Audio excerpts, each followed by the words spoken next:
Dr. Pat, are you there? Yeah, I'm here. Hey, man. We're sad you can't make it for episode 250. Yeah, those big round episodes are always quite momentous, and yeah, I can't make it. I'm here at Beatty Central. Oh, man. Big Papa Pat putting in a good day's work. Putting in them reps.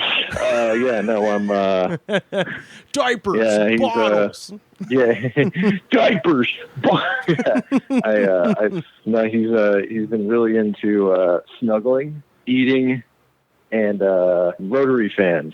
So circular fans he's really into. So ceiling fans, box fans, he's has he so into that. Has he gotten is there an oscillating fan situation? Nothing oscillating. Yeah, I think he just likes the rotation because he likes his mobile, and I think he likes being windswept. Kind of his jam. All right. Well, yeah, so for this episode, we've got a couple of guests coming over to Disgraceland. I think sitting in your seat, we've got our old buddy Joe Raines. Of course, Sam Harder will be there. Hello. And our big guest for this one is This Is Rad's own Kyle Clark, who actually... Oh, my God. So, this could go long. Prepare for about a 4-hour episode. Yeah, I was going to say, if this one does go long, I might end up calling you back and getting some more 2005 stuff for next week, but we'll see. Hey, man, I'm here. But so it's 2005, which to me, you'll probably get into why like this year is pretty momentous. For me, I'm kind of puzzled as to why 2005 of all years. Is it something to do with 250 or is it? Well, so the truth is, we kind of fudged the numbers a little bit. Episode 99 or 199 became about 1999. So for this one, episode 250. It's got 2s and 5s and 0s in there. But the truth is, actually, I was talking to Kyle a couple of months ago about the 1999 episode, and I was like, man, I want to do another one. And he was like, oh, well, if you ever want to do 1997 or 2005, I think those are both really funny years. And so we settled on 2005, which is pretty much at least me and Kyle, that's like kind of right around our freshman, sophomore years of college. That's my going into the later stages of me being in college, and I like to think of 2005 as peak MySpace. I think that's probably the best way to sum up that year because not just the fact it's like the main social media platform, but also like the optimism of MySpace. Like it was a simpler time when you could just do whatever, right, and not be constrained and not have to worry about like these platforms. Like, yeah, there were some creeps, but they weren't like actively ruining the world or anything like that. And then on top of that, like music on MySpace. Oh my God. Like 2005 was like straight up MySpace music. Yeah, like MySpace music, which I think of as like that sort of white boy reggae era of like Cottonmouth Kings and Slightly Stupid, the Dispatch, the bong toking alcoholics, yeah.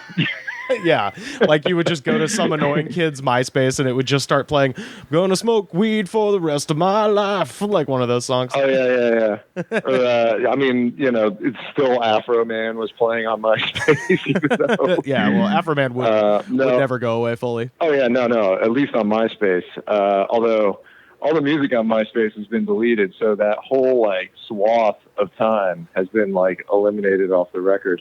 I actually saw Slightly Stupid in 2005, so that's really funny that you brought that up. I went to go see Fishbone because I really like the band Fishbone, and Fishbone was opening for Slightly Stupid, and I had no idea what Slightly Stupid was. Fishbone was opening? And Angela Moore. Oh no! Yeah, it was like one of those things where it was just like returning a favor or something like that. Oh, okay. It was like they were being nice to Slightly Stupid because Slightly Stupid helped them out. I don't know if they hooked them up with a Tony Hawk soundtrack or something like that, but I saw Slightly Stupid and I was just like, this is not for me whatsoever. But yeah, no, the one artist that I always remember as being like the ultimate MySpace artist was he was from my county, and it was this rapper named Little Day Day. And he looked like Bobby Hill from King of the Hill. And it's like there's like it was always like the requisite like 4 like photos, and 3 of them were obviously taken on like a Logitech webcam, like position. So him and his friends get just like totally looking like Bobby Hill, tall white tee, Kmart gold chain, and it was amazing. And then he had like a fake Pen Pixel album cover. Oh, nice. For his music, which was like I think he did it in like blingy or something like that. One of those things that you put your photo in, and then you have like the sparkles and like the animated GIF of like a joint smoking or something like that. Yeah. Like that was that was rampant on MySpace for sure. Oh yeah, but yeah, he sounded like Bobby Hill too. And man, it makes me so sad because like that whole purge of music from MySpace, it's like Little Day Day has been lost to history. Like I don't even remember. It's funny because it's like traces. Like it's one of those things that because it's been, wiped from the record, it's like one of those things where I don't even know if it actually existed, and this is something that I made up in my head.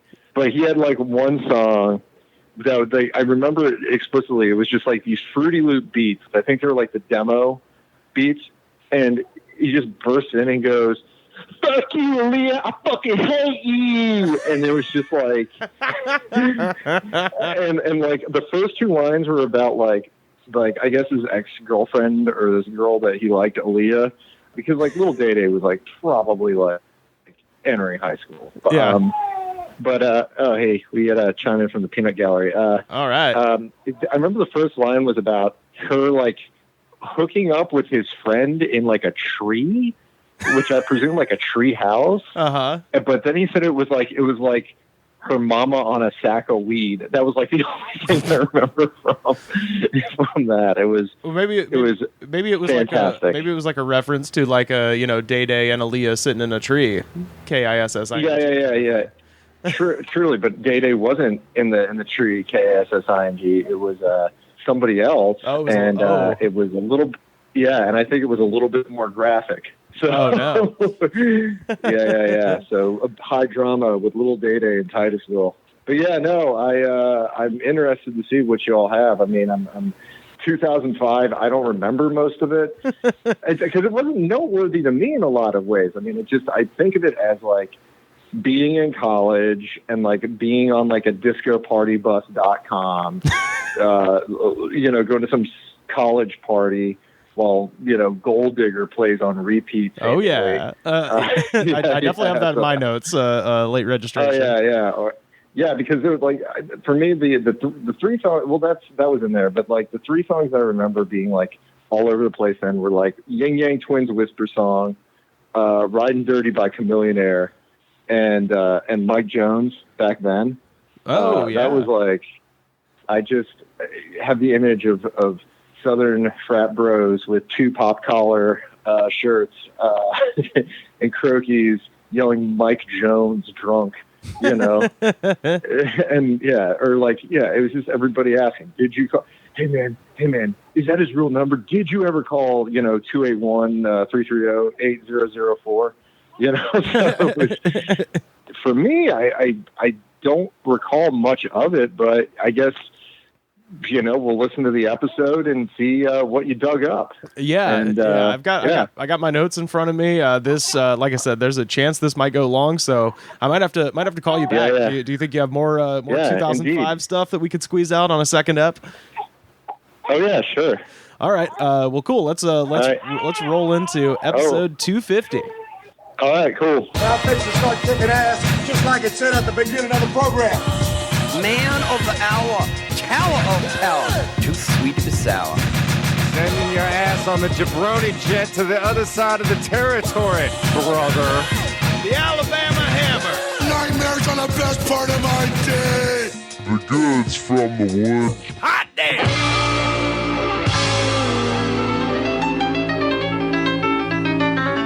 Welcome to the Goods from the Woods. My name is Rivers Langley. I'm Sam Harder. And joining us on Mic 3, one of our favorite guests of the show, Joe Raines. Hey, Joe Raines is back, and our guest today, he is the host of This Is Rad. He is the Grand Poobah of Radland Records, and he has a new album out called Absolute Terror. Ladies and gentlemen, Kyle Clark. Kyle Clark is back. It was fun, as you said, like favorite regular on the show. I'm like, is he talking about Joe or me? Until you get to specific credits, that could have been a definition of everybody sitting in this room. Yeah, it's both. But and today, this is episode number 250 of man. The Goods from the Woods. Where does the time go? Where does the time go? This episode is all about time because so for episode 199, I kind of fudged the numbers a little bit and decided to cover the entire year of 1999. Hell yeah. And it's still one of my favorites. Well, it's one of my recommendations when people are like, hey, what's a good episode to start on? I'm like, 1999 is a good one, just because there was I said that was the beginning of what our culture is today. Really, so much of it kind of spread from 1999. Today, for episode number 250, I'm fudging the numbers again. This episode is all about 2005. You don't know the history of psychiatry. I do. George Bush doesn't care about black people. So, Great year. any of the goodwill that was sort of established by the 1990s was completely snapped in half in this year. Yes. So I have a long list in chronological order of world events, albums released, TV shows coming and going, movies. We're gonna run down the line, and we're gonna talk about our favorites, pop culture things and news things and personal things too. Because I have a feeling 2005 was a heavy year. it's a heavy year. Oh, yeah. It really is. And I'll start out by asking Sam, where were you in 2005? My biggest moment, I would say, is dropping out of high school. Oh shit. Okay. Really bummed out my parents. Really set up my future for just nothing happening. This is in Texas. Yeah, in Texas. I was in Austin, which is where I'm born, and I didn't like going to school. Well, I never liked it, but that was the year where I was just like, I'm done with this. Wow. And did you have you weren't doing comedy at that point, were you? No, I was like 17, 16, something like that. So no. What was the plan? Or did you have one? Drive to my friend's house who had a shed in the back where we would smoke weed. Fuck yeah, dude. Did you at least have a band? No. Well, I had That should've already been your plan. I had already been in a band at that point. The band had come and gone. Me and my friends had a punk band called the Crack Babies, which hell had yeah. come and gone at that point. There was a punk band at my high school called Crack Spider. Nice. Yeah. I Good think- name. Yeah, that's a Yeah. good one too. What was the Crack Babies like song? You don't have to sing it, but just give us a title if you remember one. I don't even remember the names of the songs. No, We okay. just fucking sucked. Remind you, they gave up and formed a guys hang out in a shed group. Yeah. Well, that's what a lot of bands, like when I was a kid, like a lot of bands were just theoretical. Oh yeah, the sister band to my band back in the day was but largely a theoretical drug band. Like, yeah, there was one that was like, I remember there was and they didn't know that there was already a band called this, but the Raspberries. But it stood for like Robert, Alan, and Zach. Like R-A-Z berries, because they were the people in the band. And boy. They had a website, but they never played ever. It was just like Zach on bass, Robert on guitar, Alan on was drums. It a tripod site? Yeah, I think Yep. it was. Or Angel Fire One, and it was like this whole website, and they never did that. And then the other one was Palm 5. Shout out to Lee McWilliams out there in Radio Land. So yeah, I was just busy stealing weed from my dad and playing video games, playing Resident Evil 4 a lot. Oh yeah, we definitely could get into the video that games was too. 2005. Yeah, great game. Yeah. Was that on? What was that, GameCube? No, that was a GameCube Yeah. exclusive Yeah, for man. 6 months. Yeah. Because the Fuck, creator yeah. said if it went to another platform, he would cut off his own head. And it is now available on literally everything. You can play it on the Tesla screen. Yeah. It's one of those classic games they had to re-release on every system that's come out since then. Yeah. Kyle, what were you up to? I feel real uncool now because I was the opposite. I was graduating high school and going off to college. Oh yeah, 2005 is weird because of the back end of 2005. It's kind of a dark time for me, and so like it's definitely going to be fun on the back end of this. I'm like, can I tell that story? How much time is left? As you mentioned, New Year's between 2005 and 2006. I'm like, most of that night's a felony, so I got to figure out It's past the time, right? I hope so. Yeah. It's because there's some charming stories I have to figure out creatively how to tell in the next few hours. I feel like you might enjoy some of them. We could always just be like, same stuff. Could just be like, well, my friend did this. My friend started the Simi Valley Fire of 2005 with the methamphetamine we had the cigarette. Simi Valley Fire of 2003, where our entire town was trapped with 200-foot tall walls of fire around our entire town for 4 days. Johnny Cash's last act. Yes, was he had to light one more forest fire in psychically explode California. our stuff. Yeah. That was exciting. That was one of those nights we were sitting at dinner and Mom was like, "Fuck it, let's go look at the fire." You guys have a pool though, so I figure like you'd be kind of okay. Yeah, just jump in the pool. Just hide underwater. How long can you hold your breath? It's a fire, Joe. It's not bees. You just get in the middle of it and And be boiled alive like soup. Kyle has a great bee story from not 2005. but- Oh yeah, that's right. What? Oh, this is about the illegal beekeepers in the house behind us that went to war with my family. That's right. That's right. Thank you for setting that up, because literally when it was happening, when I was setting up Christmas lights while somebody was chainsawing our fence, I was like, this would be a good Goods from the Woods episode. Not even my own show. I was like, Rivers are really going to kick out of this. No, the Clarks have a renegade atheist. A man lived behind us who started the people behind us started trying to illegally start keeping bees, and my mother being horribly allergic to bees, and all of our guests at our house being brutally stung by bees all the time. Yeah. Of all the things to illegally do in your backyard in Simi Valley, Right? that is on the short list. That seemed like even the cops in the cities think of like, ugh, bees? bees. Like, it's fun when like civic planners like, fucking dork, get rid of your goddamn bees. Don't bring a beehive into your own yard. That just seems like you would know that just logically. Joe, what was 2005 like in Birmingham, AL for Joe Raines? 2005, I was a sophomore in Alabama. Oh, you were Tuscaloosa. I was in Okay. Tuscaloosa there. I was selling nickel bags out of my dorm room at Patey Dormitory, which was like a World War II fallout shelter, which nothing had been changed since. It was a really horrible place. Wait, real quick. I just had an idea for a podcast, which would just be, it would be called Statute of Limitations, and it would just be at exactly 7 years since you did something terrible. Just comedians come on and confess. Well, I mean, I to was things. like, if I'm being honest, I was selling probably a fourth of it and smoking most of it myself. I was not following the rules. You were of drug obviously dealing. studying economics at the Yes, Alabama obviously, yes. University. Because you say it was like a World War II bunker, I'm just imagining everyone who isn't you there is just like a child wearing a gas mask.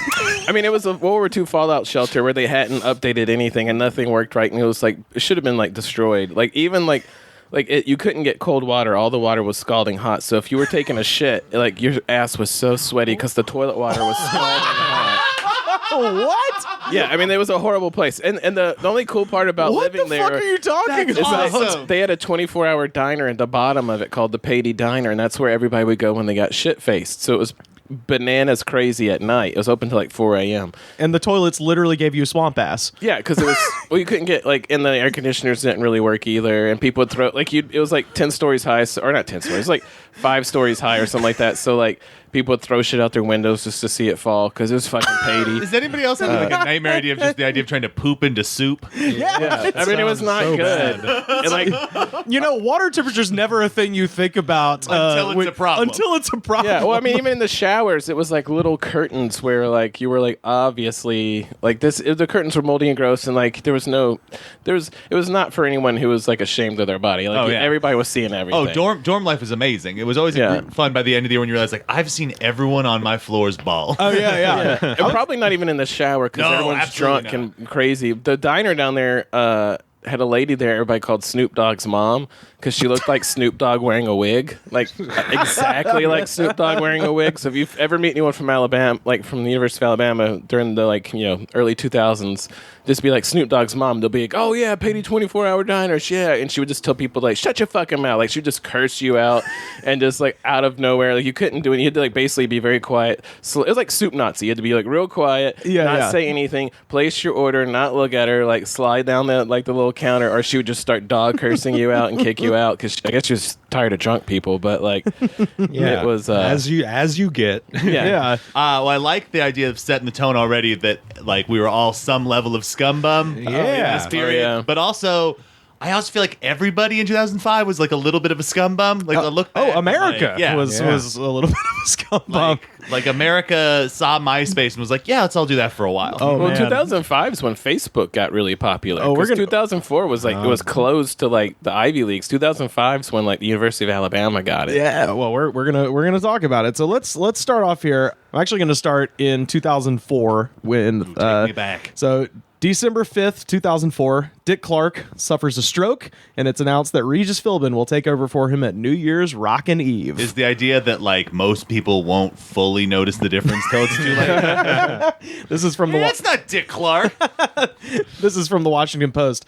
In one of those bits of bad timing, NBC announced yesterday that Philbin would co-host the contestant reunion portion of this Thursday's season finale of its reality series, The Apprentice, appearing with the Trumpster, as NBC has taken to calling show star Donald Trump. Me and the Trumpster, what a team, added Philbin. What if he was our vice president? Oh, man. We might as well at this point. That's where he fucked up. Yeah. He'd maybe Mike be Pence doing better. Would never do a good job hosting a game show. I'd like to see him try. And now it's time for Who Wants to Invade Iran? So this is the lineup for New Year's Rockin' Eve, Taking us into the year. taking us into 2005. And what could be more relevant than Bon Jovi, Ciara, Earth, Wind, and Fire, Fabulous, Kenny G. This sounds like a nightmare. Billy Idol, Janet Jackson, Good Charlotte. There we go. There's our relevant one. That was their last year. I don't think they existed after this. I think they literally just exploded into confetti at the end of when the ball dropped. We all owe 2005 a debt of gratitude for that. No, because Fall Out Boy was born out of their ashes. Good Charlotte, a few people know, was actually a band the music industry founded using Logan's Run rules. So at the end of 2005, the jewels started to glow, and then they just blew them up. Simple Plan, also there. I like that we're like, fuck you, Good Charlotte, instead of this other band that truly does not exist anymore. Ashley Simpson, which we looked this up because we were trying to figure out when the SNL thing That happened. right? That was in November of 2004, so this was her like attempt at redemption. Ooh, okay. I wonder if it's really Rocky, just like angsty and just like, I'm still here. Snoop Dogg and John Travolta. So Jesus that's how we're Christ. starting this year. I'm just here for all the sexy ladies. There are multiple bands you just mentioned that I didn't even remember were bands until right now. The only reason I remember Fabulous is because he's got rap snacks. Yeah. Oh, Fabulous has a rap snack? Fabulous has rap snacks. flavor? now. I think it was barbecue of some variety. Okay. But yeah, I just saw it recently in the store, and it was like they had like Fetty Wap and Migos and like somewhat current acts, and it was just Fabulous. I was like, if I remember correctly, Fabulous. Fetty Wap has the best flavor. He's got some sort of sour cream and onion situation. Yeah, I think. I put too much thought into rap snacks for a very brief but powerful time. Cardi B's sounds great, and it just was okay. Cardi B's was Cardi B's was Jamaican jerk barbecue, and I was like, fuck yeah, and it just tasted like regular old Casey Masterpiece Lay's chips. I was like, get out of here. Anything that sounds like a good food never transfers to chips, right? Yeah, It just doesn't work. So kicking off the year right, January 8th, Prince Harry was photographed at Highgrove House in London at a, quote, colonial and native themed costume Is this party. where he was dressed as Hitler? Wearing a Nazi German Africa Corps uniform with a swastika armband. I remember that. That's the first fucking thing. Like the first major thing when you look up this year that comes up besides like album releases and stuff like that is like, oh, we're going to kick it off. If you think about it, he was ahead of the time because he and Nazis are still in the news. Right? Yeah. And now he's married to Meghan Markle. It all worked out. Yeah, he did. He had to really go the distance to prove he wasn't a racist. But no, I think the more disturbing part of it is that this was a colonial and native themed costume party. So while weren't Harry thinking about themes real hard yet. while Harry was probably that was offensive, I doubt he was the worst. I also this feel for like sure blackface all over that this party. was the option they picked after Pimp and Ho was said no to. Well, the Pimp and Ho party from the previous year just wasn't as successful as they thought it was going to be, so they decided to change it up to. Also, I bought too many Piff helmets. I wonder if they're like trying to decide the theme and they're all going back and forth, and there's this one angry fat guy in the corner who's just like toga. You guys suck. You guys suck. You just want to be racist all the time. Also, like colonial and native themed, and then he just dresses like Hitler. Come on, he's not even really following the theme. It's just at that point, it's just a racist party. I feel like Prince Harry was kind of pulling that like theme party turns into an 80s party situation. Like the same way somebody's like, oh, it's 1950s theme, cool, I'm wearing a neon fanny pack. Yeah. Like this is like, oh, it's what theme, cool, I have a swastika armband. I've been wanting to wear this somewhere. I also have a Nazi fanny pack. Yeah, my great uncle left it when he went to fucking South America. That's January 8th. January 20th, great day. 2 days before my 18th birthday. January 20th, 2005, George W. Bush sworn in for a second term. Yeah, it was a real bummer. Who expected that to happen? You know, with a winner like John Kerry. I just finished watching the Ken Burns Vietnam documentary because I decided to go full dad on Memorial Day. Mm-hmm. And he's got all that stuff in it. I was just like, man, we thought this guy could win a presidency. He couldn't even stop a Vietnam War. Oh yeah. Like it's just you just look back and go like, oh man, this does not bode well. Well, I mean, I think it was like this past election where people are like, well, anybody can beat George W. Bush. The guy's a fucking moron. He's a cokehead who's got DUIs. Why would we vote for him? He was all boosted by the power of 9/11 at that point. Yeah, it was totally super scion. It gave him superpowers. Yeah.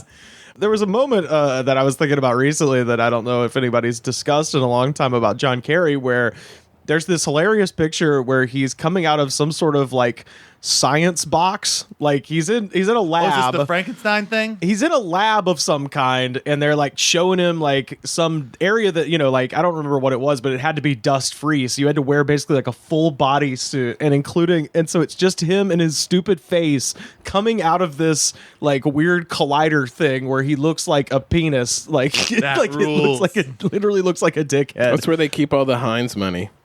It's his hyperbaric chamber he sleeps in. I remember when that was a thing, where it's just like, I don't know, he's got money coming from weird places. I'm glad we're still very Yeah. That ketchup fortune. I know he's got dirty money. Maybe he didn't earn himself. January 26th, 6 days later, MySpace CEO Chris DeWolf meets with Facebook co-founder Mark Zuckerberg in Palo Alto. Mark asks Chris if MySpace wants to buy Facebook for $75 million. DeWolf declines. What a dummy. Friend request denied. $75 million is wow, what a steal. I'm gonna say a thing that I feel like nobody else is brave enough to say. I miss MySpace every day. Yeah, it was better every day. It was better on every level.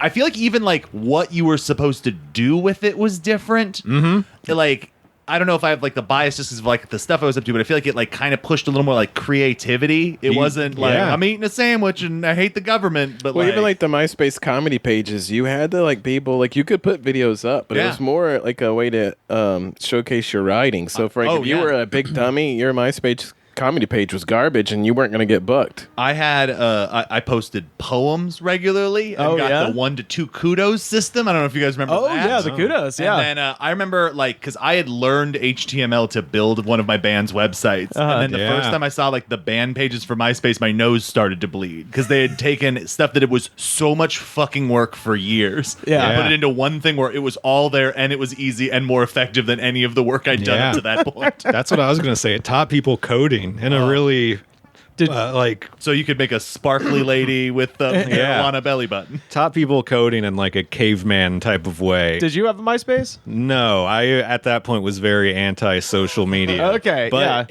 I do accept now that it was better. Yeah, because I would look at MySpace because all my friends had them, but I just didn't want one. Yeah, if you were a girls with snakebite piercings enthusiast, MySpace was an exciting place to be. Oh yeah. Yeah, my interaction with MySpace was I held out and I didn't actually have it during high school or like when it was like, you know, really at its zenith. I think I probably started a MySpace page in around 2005 when it was like on the downslide. You're me with Facebook. Well, so the perception was by the time I got onto MySpace that MySpace was for goths and like Facebook's was just like for the people. Like MySpace was solely the property of kind of like depressed people. It was like scene kid stuff. Yeah, it was alt. Right. And so I actually can show you, and I'll post this. This was my my MySpace profile picture. How do you? Oh, your profile picture. Love Where- Rivers. Where I was trying to just like, so I wrote all this dark, like quote unquote dark poetry, and I'm sad that MySpace disbanded because it was just me actively like trolling people and be like, here's my goth page, basically. Can I tell you what I earnestly had as my image for the longest time because I refused to put my own pictures online. So instead, it was a picture of I had a band rehearsal where I'd cut my hand, and at the end of rehearsal, my guitar was all covered in blood, and so my profile picture was just my blood-covered guitar, Fuck pickup. yeah. Oh wow. And I was like, yeah, this is. I will one day know the touch of a woman. My favorite thing though is, do you guys remember if you were on it, what your MySpace name was when you could change it to whatever you wanted it to be? Oh, I do. Poofy Waves of Comedy. Ooh, okay. So you were like going full comedy by that point. Yeah, I mean, like the only reason I had a MySpace was for stand-up comedy. Like, I mean, granted, I had just started and didn't know a thing about it, but like that's what you had to have if you wanted to do comedy in like another city. Oh yeah, it's just so crazy because like comedy was so far from my radar in 2005. Yeah. Mine was That's When I Reached for My Revolver, the Mission of Burma lyric. Ooh, yeah. Wow, that's long. Hell yeah. Okay, so now we're in February. And this is weird. This is like a day that's weirdly packed. So February 22nd, 2005, Blink-182 announces they're going on an indefinite hiatus. Oh, that was a real victory for me. Tom DeLonge considers his bandmates' priorities, quote, mad different. Coming to the conclusion that the trio had simply grown apart as they aged and had reached fame. The exact same day, Brian Head Welch leaves Korn, citing that he had chosen the Lord Jesus Christ as his savior and would be dedicating his musical pursuits to that end. That's mad What a different great as well. day. Yeah. Great or dark, depending on how you look Rivers, at it. I have to ask because you're the only person I know who might have done it. Have you read Head's book?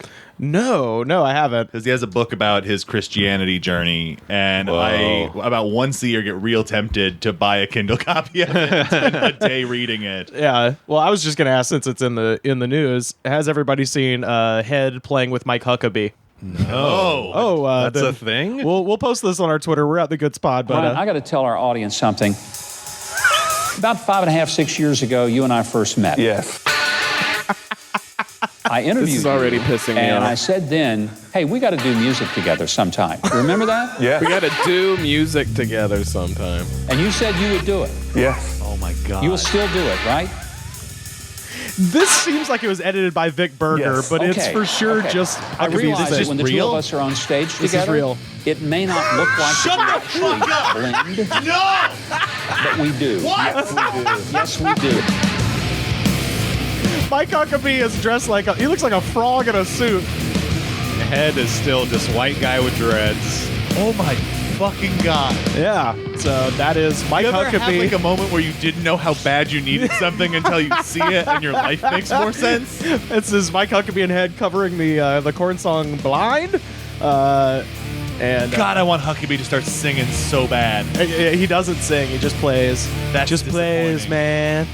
Also, he's playing a fucking P bass. If you're playing Korn, you need at least 9 strings on that bass, and it needs to go click, click, click, click, click. Anyway, I do love that he's like, though, no, I'll play bass, though, don't worry. Like, I love that he's not trying to big dick Head. yeah. So I like that he says, let's do music together. Yes. Not like let's jam or let's play. No, let's do Can music. you imagine being the fucking camera guy on that? Or the sound guy? oh yeah. I Just can't like- imagine Huckabee liking Corn. I'm still trying to wrap my head around that. See, I think he likes Head Welch because he's he's Jesus-y. He's definitely not a Deftones guy. He thinks White Pony's a little too avant and up its own ass, Yeah. and he's wrong. Yeah, I've seen Huckabee play with like usually his show, like whenever he has musical guests. He it's has like- musical guests Oh, on? have you ever watched the Huckabee program? No! Why would you even ask that? what kind of Kyle? question? Were you not watching Trinity Broadcast Network on Sunday nights? Do you not stare into the Ark of the Covenant when it's melting your friend's face? Why don't you look? Rivers, can I remind you that the abyss stares back? Well, so I just catch whenever there's like a musical act that's interesting. I'll watch. And God damn it! It's usually That's like what you're supposed to do with SNL, not Mike Huckabee. well, it's usually like chud, like shitheads. It's usually like Ted Nugent. They Chud and the shitheads? Yeah. It's usually like Ted Nugent or whatever. But the two that were the Nuge. The Korn one was very interesting, and then maybe about 3-4 years ago that he played with I don't know if it was just Rick Wakeman or if it was all of Yes, but most of Yes, and they did roundabouts. Fuck. What? Yeah, the Huckabee program is bizarre. What does he play? Does he jam with them on that one? Yeah, Does he play plays with all his guests? Yeah, he plays with all of his That's guests. the best part of it. Yeah. And it's usually like. Why does that make me respect Mike Huckabee on a level that's not appropriate? Well, He's just shoehorning himself into bands the way that like every other late night host desperately wants to but doesn't. Yeah, he's just doing the Jimmy Fallon thing, Oh yeah, Jimmy Fallon does that. He took it from Mike Huckabee, actually. God damn it! All that makes sense. God. I hope he always says, "Let's do." I have music. to write Oliver Stone a letter now. I did want to play this before we move away because this fucking song was also released the same day. Daniel Powter. You're gonna know what it is in a 2 seconds. This is like peak VH1, by the way. This is the last Was time VH1 still like adult contemporary as fuck. Oh, yeah. Yeah. I remember that. Oh yeah. Oh, wait for it. Oh fuck. God damn it. That's the prequel. It literally makes me feel like I'm waiting to get a haircut. I still don't recognize it. Oh, you're gonna know it in a second. I got it. It took me a minute. Yeah, I got yeah. there. When the chorus comes in, you're gonna fucking Yeah. put your hands. You're in gonna your be face. so mad. The man who out-trained a train. Truly, yeah. Fuck it, here we go. Here we go. Let's crank it. Take it on home. Here we go. Cause you had a bad day, you take it one down, sing a sad song. Do you know this one, Jeff? Yeah, no, I got it. Yeah. Fuck. I forgot that was a real song. Yeah, this was. I mean, we've touched on this on the show a lot, but like VH1 and their adult contemporary habits really peaked around this time because we got this and the other one that I don't think we need to address separately because it's the same fucking song is James Blunt. Yeah, You're beautiful. Oh, That okay. one was like huge. Was around the same time also. You make me smile like burr, burr, burr, burr, burr. Yeah. Like that's around that same time too. Yeah, there's just like I have just distinct memories of waking up and going to class and like making coffee and like flipping on fucking VH1. It's just this. Oh yeah, me too. 2005 was also part of the time where like I had become such a like indie rock and punk rock shithead for so long that I'd stopped listening to any contemporary music outside of things I need to have an opinion on for scene politics. And so I remember like the year in 2004 talking to somebody and going like, hey, I want to get like back into things and know what people are into so I can be not the most insufferable person, Yeah. And so like, which just ended up me going like, hey guys, that Hey Ya song's pretty good. Yeah. Was that 2005? That was 2004. No. Like Yeah, 2003, 2004. Yeah, 03 is Hey Ya, Roses is 04. That's it. Yeah. And so but I just remember like pulling my head up from all this stuff and like seeing that song and like Ocean Avenue and going like, nah, I'm gonna go back down and like took my copy of Our Band Could Be Your Life and just disappeared. Was that for Yellow another Card? 3 Yellow years. Card. They had a fiddle.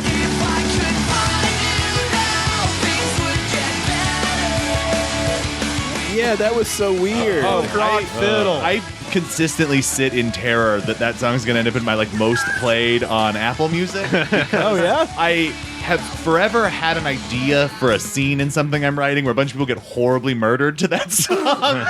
So sometimes I just like throw it on to run through the beats of that scene in my head, and it's a lot of times when I'm in traffic, just over and over again, because sometimes no one's watching you. So who are you to judge? I just around this stuff. This was I guess it would have had to have been 2006, but I started working at the radio station in November of 05, and one of my direct memories of dealing with music with like a record company was my job as like I was assistant music director was to talk to Capitol Records, and so I would, my guy's name I shit you not was Lance, and he fucking talked like this, man. This is a fucking Lance in LA, bro. How's it going? Like he sounded like that, and I was talking to him, and he was trying to push Yellow Card so far. He's like, "Have you heard the Yellow Card? They think they're fucking cool, man." I was like, Go back and listen to any Yellow Card song and hear how low the violin is mixed on that record. They're And ashamed. It's the funniest thing in the world. Was it It's somebody's barely like? there? Was it somebody's like significant other in the band where No, they have a band he was the and it's handsomest just boy in the band. "Yeah, he was the eye candy." So like I mean, you guys had your experience with the other card. I lived in Southern California, maybe 20 miles from where they formed. Believe it or not, they were pretty popular where I was at. So that's hard to escape. I knew. Was he the one who had the lease on the apartment they all lived at? And they're like, well, I guess we got to put Trevor in. They were like vaguely still in high school. Like they were. This is truly a time period where, like, if you were like an older creep, if you enjoyed like a hairless young man, 2005 is really a golden period for that. Oh boy. Well, we're going to talk about a creep here in just a second. But, enjoy a hairless young man. There's like a bitterness to it the way you said that. Like man, a lot of guys who look like Pink Wentz made out with girls I had crushes on. A little bit of a chip on my shoulder. I just want to say I knew one Yellow Card fan. They said they liked punk rock. That was the only band they liked. And I only remember this guy because we had to do a diorama project in school, and he brought in a diorama of an American soldier just killing a brown person. Whoa. Shit! Pro or against in this diorama? Pro. He was very... I forgot about Texas. Yeah, he was very conservative. And he was very Christian, which is why he liked Yellow Card. And you wanted to leave this school? So was it a specific like war or brown person? Or I think just Afghanistan, you know, this was right when we were in there. What's weird is he said it in World War II. I also just, was looking up the Wikipedia article of the year 2005 in music, and just to add to my theory that this is when truly like part of the 90s was just really dying. This is also the year both Eiffel 65 and Dirty Vegas broke up. Oh no! I didn't know Dirty Vegas broke up. Yeah, I had to learn that on the Goods from the Woods. Although it's just when they disbanded that. If I had to guess, they're probably back. Did they at this cancel point. car commercials at that point? Yeah, no more car commercials. Mitsubishi went bankrupt.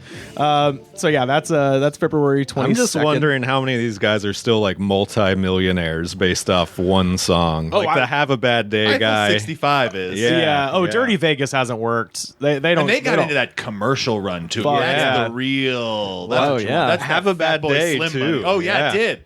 That song was everywhere. Yeah. Especially the mall. I didn't realize it was a real song. I thought it was like one of those songs made up for commercials. Yes. Oh yeah, people liked it. February 25th, 2005. Police in Wichita, Kansas pull over and arrest 59-year-old Dennis Rader. When he was placed in the back of the police car, the arresting officer asked, "Mr. Rader, do you know why you're going downtown?" Rader replied, "Oh, I have a suspicion why." Shithead to the end, you fuck. Dennis Rader, also known as the BTK killer, killed 10 people between 1974 and 1991.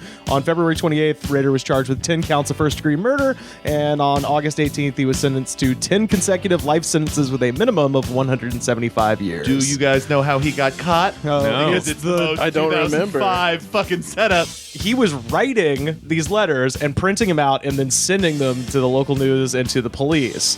And then he put an ad in the paper in Wichita that said basically like, "Hey, I'm wondering if the police can read the source of a floppy disk." And the police wrote back and they were like, "No, we can't." And so then, because he's a cheapskate and he wanted to save 35 cents on printing fucking copies, he fucking sent them the floppy disk with the new letters on it, at which point the cops just looked at the metadata and it said... Also, this is 2005. Who's still using a floppy disk? You deserve to go to I was jail. up before the year prior to that because I would have to take my SQ3Rs for AP US History to my typing class. Yeah, no, I think this was the last year of the floppy disk. It was because I remember my end of my senior year was the first time I got a thumb drive. Yeah. And I think it had 500 megabytes. Yeah. But yeah, he basically asked the police, he's like, "Can you guys track this?" And they're like, No. And then he fucking sent it, then they found him immediately. Whoops. Turns out we can. Yeah. Officer Gilmore. Yeah, the lady who actually like ran it backwards and like figured it out, like in all the documentaries she talks about, like, yeah, it was crazy. Like, as soon as I got the floppy disk, like we caught him in like 3 minutes. This has been going on since 1974. Because he didn't want to pay for fucking... Because he's a cheap piece of shit. He also left some fan fiction about some guy named Strongbad. Serial killers, don't be frugal. Come on. Oh my God. But it's a craftsmanship job you don't think about. BTK, by the way, stopped killing in 1991 mainly because they made him the town dog catcher and he got to just murder dogs in an official capacity, and that was good enough. Wow, that is creepy as fuck. That all right. That stopped him. That's a Lars von Trier movie that hasn't been made yet. Well, like everybody talked about it. It was just like he was just some fuck that couldn't be a cop. Dennis loves stomping stray dogs today. Look at him. He loves it.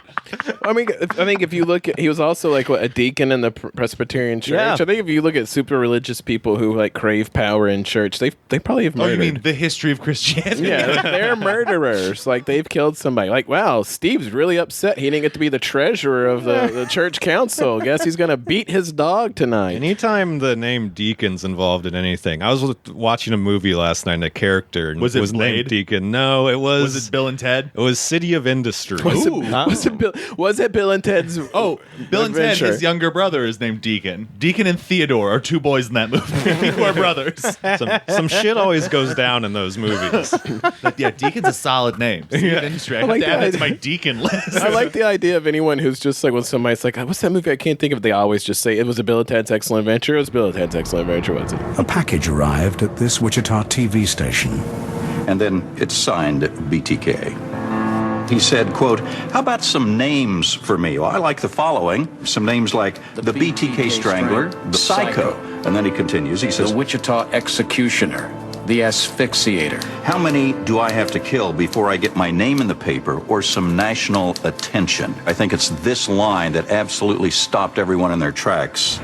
March 14th, Gwen Stefani's Holla Batgirl is released. It would go on to become the RIAA's first certified platinum digital single, selling 1 million downloads. Did iTunes start yet? Yeah, iTunes was around. Yeah, Okay. and this was just the first song to go to a million. This was the rocket fuel that Was this iTunes off the needed. same album of the, was that what was that Gwen Stefani when it was like woo woo woo, that one? You're gonna have to be. Yeah, I have no idea what you're talking about. Fuck yeah, it's still great. Yeah, it's piano. Yeah, they used to play this at the bowling alley I worked at a lot. That's true of any bowling alley anyone has ever worked at. While I was in 2005, I think at Bama Bowl in Tuscaloosa. Hell yeah, dude. Yeah, this was one of those that was ubiquitous. Like even as a person who was not actively, I was very, very similar to you, Kyle. I was mainly listening to basically just the only new stuff I was taking in at this point would have been just hip hop albums, Yeah. and then beyond that, it was just like Ween and the Flaming Lips and The only and stuff like actually that. the other reason I was like connected with pop music is because I was like the girl I dated my senior year of high school was like a regular person. Oh, okay, gotcha. And so enjoyed pop music, so I would just be shitty. Actually, I can give a real like dorky 2005 fact. My girlfriend at the time who had epilepsy did a report on epilepsy, and I made her talk about Ian Curtis in her oral report about it. Oh shit! 'Cause I was so into Joy Division at that point that like You're a bad person. I'm a terrible human. I was man. when you first brought this up, I was going to go, I hate that song, but now that I'm listening It's to so it, I good. like this song. Oh yeah, and there's and then we haven't even gotten to this shit as bananas yet. Gwen Stefani is an artist who I don't like, except that I like most of her songs. Yeah. On paper, bad. In practice, good. Yeah. Yeah, like I said, we haven't even gotten to like the breakdown at the end where this shit is bananas. You can do any drug to this. Yeah. Like you Truly. can drink, you can smoke weed, you can take ecstasy. You can play this like, at a Christian sober dance. Yeah, it's designed for everyone. Yeah, although if it's at the Christian dance, you have to play the version where she goes, "It's my it's Yes. my I was in a Mod Pizza earlier, and they were playing some song where they cut it was I forget what Chili Pepper song it was, but they cut an entire verse, and the song was like weirdly off time because they were cutting out swear words. the Mormon Chili Peppers. Yeah. Yeah. But yeah, this was fucking everywhere. Yeah, this one was unavoidable at the time. This is all kind of supporting my fascination with this time period because I feel like because we're in a very like nihilistic time period now. Like here in the timeline, The world's going to end. Yeah. Yeah. I feel like 2005 also was kind of a nihilistic time period because we'd had just enough time post 9/11 and a second Bush administration, so everybody was kind of in like not fuck it like now where everyone's just like we're just gonna die all the time, but it was more of a just like you know what. I am going to do fill in the blank. Like, I don't care what anybody thinks. Like, I'm just going to do this thing because everything is a nightmare. Yeah. Oh, you're right. I think you're right about that.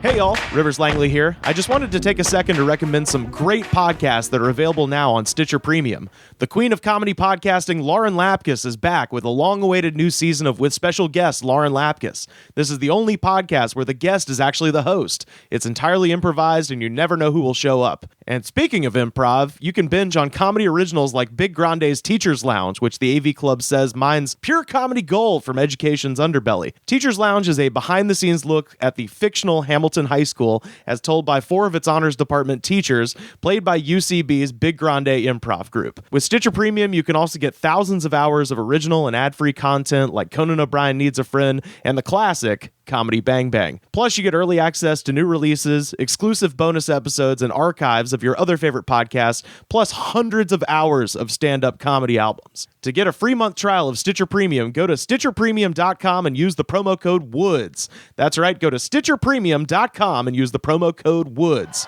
Did I just do an ad? Did I just do an ad right now?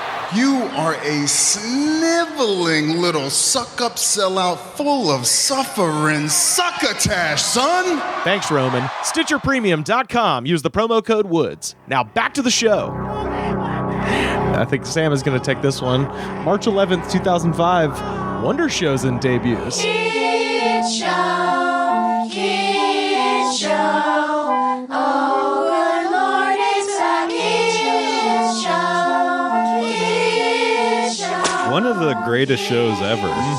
It's like if a kid's show was on Angel Dust. It's the best. That is one of those shows that broke my brain. Like, was so fucking crazy that, like, on a level that I didn't know comedy could be. Yes, like, agreed. It was so like it was kind of great. like they let someone with Asperger's make their own show. Like it was absolutely But what bananas. was weird is it was also so good at just it would take these touchy things and always fucking nail it. Just shoot straight. The two moments, and I'm super curious to know what your moments are on that show that strike out to you, because mine are when they show the newspaper factory and they're like, that's where the lies go, and them pouring the ink inside.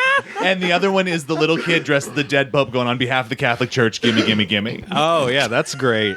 See, to me, the thing that stands out the most, and it has nothing to do with the rest of the episodes, but it's the episode where they parody Hee Haw. Oh, Horse Apples. Horse Apples. Yeah. Yes. With Zach Galifianakis. I in watched one. that like a month ago. It popped into my head and I was like, oh, I gotta watch that. Yeah. Oh, it's still so fucking funny. John Glazer's the guy who can't read. Yeah. And the girl who's like, he sure is good at reading, and I bet he shreds guitar.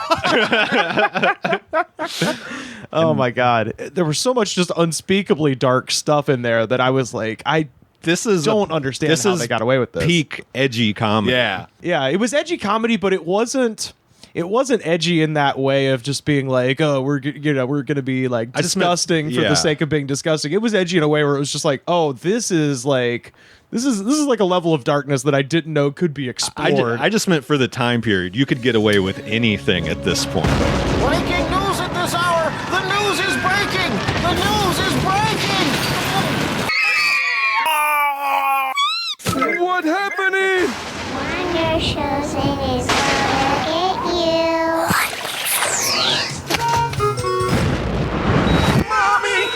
you. Falling asleep inside the glower of an animal. You watch those buildings fall and nothing was there were no rules anymore. Well, we were talking about before this episode, in pop culture, a song called Let's Get Retarded came out. yeah, that's right.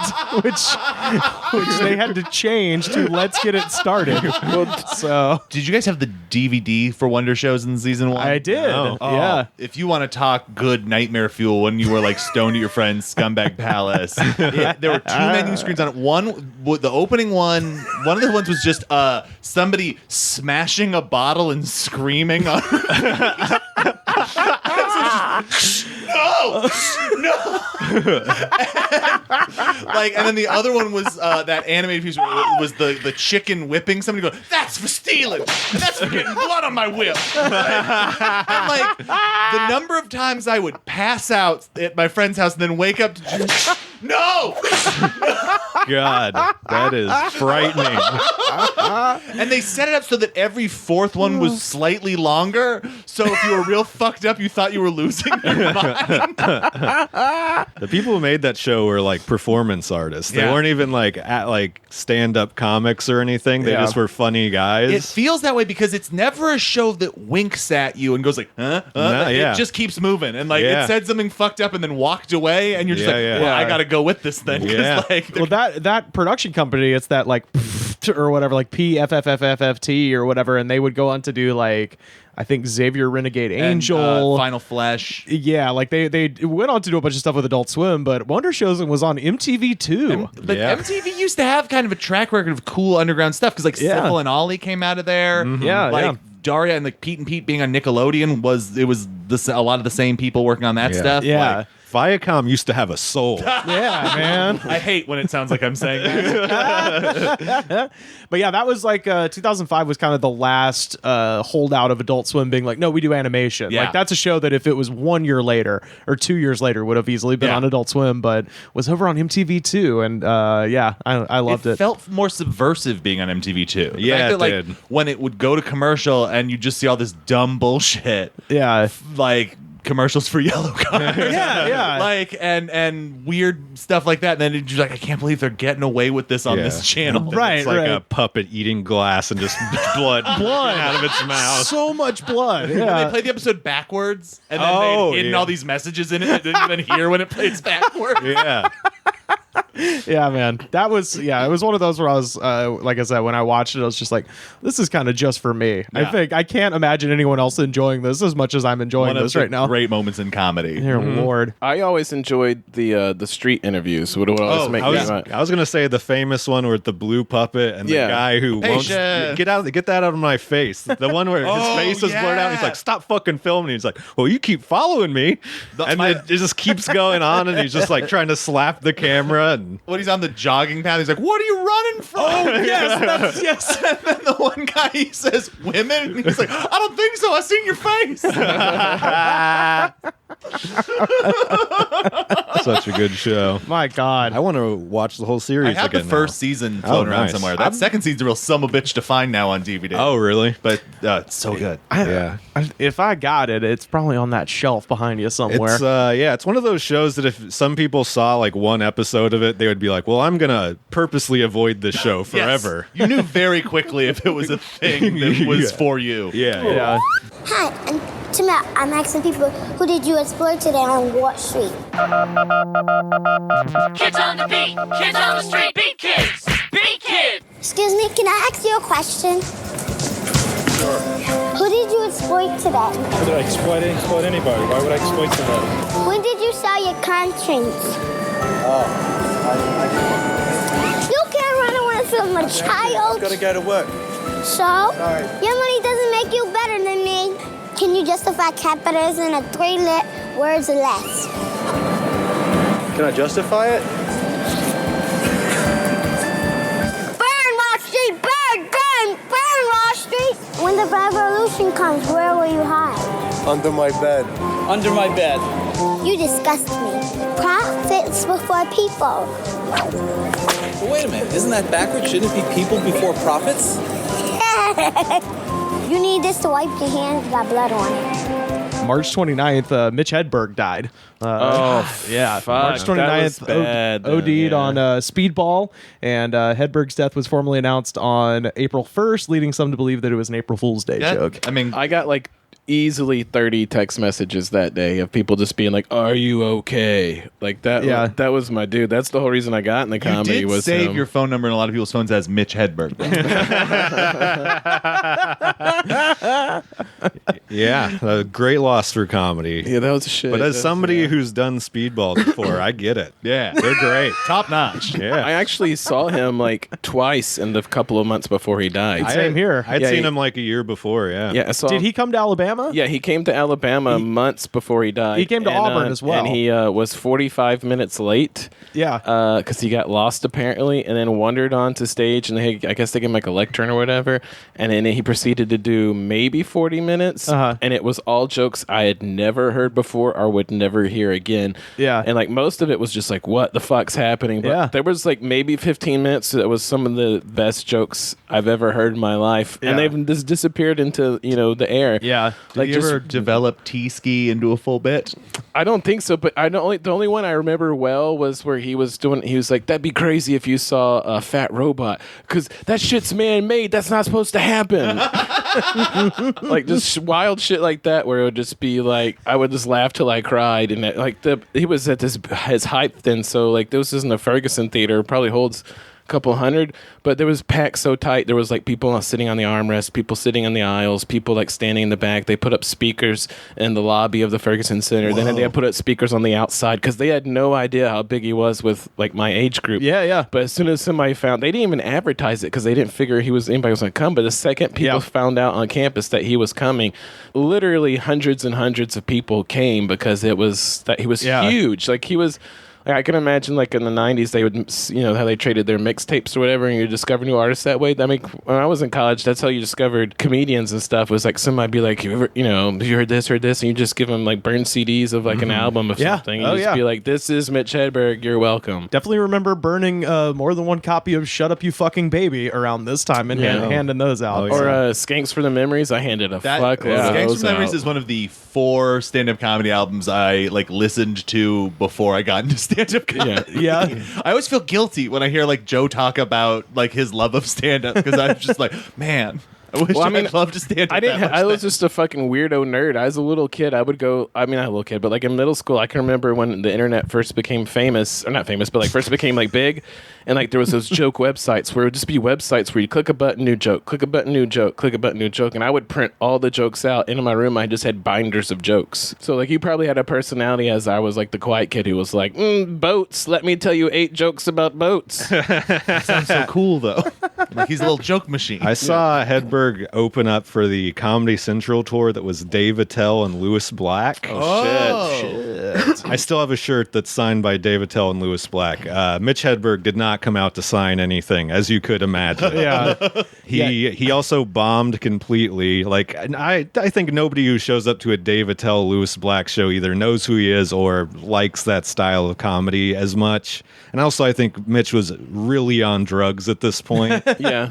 I think that's a comedy show just for me. Those are 3 of my favorite comedians ever. But I understand the clash of styles. It's interesting because it feels like the Insomniac tour worked. So what do we do this time? Well, I got to open up for Dave Attell maybe 2007, 2008, and like I told him, like, Mitch Hedberg's my favorite comic ever, and then he was like talking about that tour, and he's like, dude, we were worried about him, and I was like, what do you mean? He's like, he didn't eat. We'd be like, Mitch, I'll buy you some food. You need some food? And he was like, I have a piece of blueberry pie. And like that's like they would say like that's all he would eat on tour would be like a piece of pie or like a Coke or something. Well, he only enjoyed stealing food that he could get off a windowsill. Off of windowsills, yes. Yeah, he had it in a bindle, actually. That's what he carried around. Yeah, that's he played it must have been was it when you saw him he was with Jim Brewer? Was it that one? No, when I saw him at Alabama, he didn't have an opening act. Oh, okay. And then when I saw him at the Stardome, it was his wife. I was going to say Lynn Shawcrow. It was his wife that they never acknowledged was his wife. I feel like now it's like romanticized to where people are like, oh yeah, and his wife was his opener. But it's like, no, they didn't. Like the audiences didn't know that. You never knew. They had a different last name, and it was never acknowledged that they were a pair. Yeah, he played Auburn with Jim Brewer, and I think they had just booked 2 at the same time. And it was a similar situation where the place was just like packed the fuck out, and Hedberg played first, I guess, and came out and was basically just asking people for OxyContin. That sounds about right. Just openly, just being great like, bit. Yeah, it's great. One of his. It's the you don't need a receipt for a donut, and then the thing where he asked for OxyContin. Yeah, well, he had that thing where he like briefly was smoking a pipe on stage, and he was like, you can't smoke tobacco in bars here unless it's part of an act. And he would take a hit of the pipe and be like, so this is art. And like he would start smoking his pipe. Do you remember when I started cramming stand up, once I started doing stand up, that being one of the first things, like, this man's the smartest man in the world. He figured out how to smoke on stage. Hey, you can smoke in Minnesota clubs, right? Can you? You can. I can. Well, who the fuck am I? Mitch Hedberg, that's right.